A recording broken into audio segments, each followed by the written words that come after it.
Something that I think is really funny is that we started this band as kind of like a side project when we were in school, something we did for fun on the side.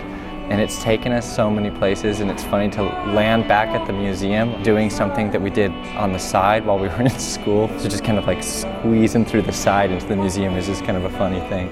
I think that we're able to present our music in a way tonight that we've been really wanting to do for a long time, because our records, we put a lot into the mixture of a lot of electric and acoustic elements, and we're never able to play in spaces that kind of allow that availability.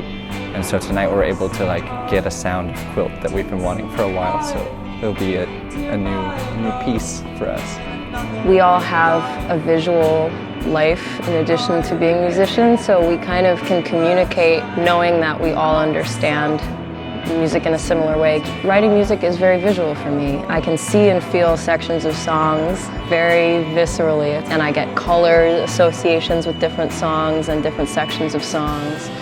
The art world and the music world, they're really different vibes, but I think the more that they speak to each other, the better.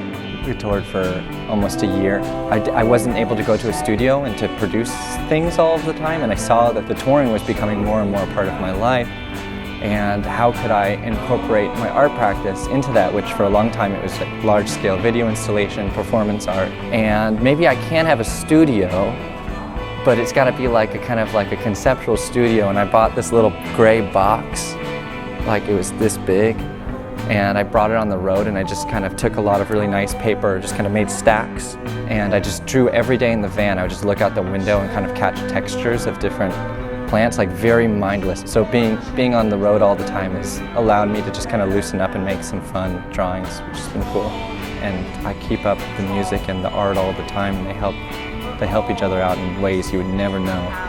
Jasmine Higgins, the promoter here, and I knew each other as little kids, and I contacted her about it because I had had the idea for a few years, and it all came together. And so I asked Simon Haynes if he could bring a quartet. I mean, playing with the strings has been the most fun. John and I were talking about it. It's been like the most fun we've had playing some of these songs in a while. So.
Talk to myself so often, and if I try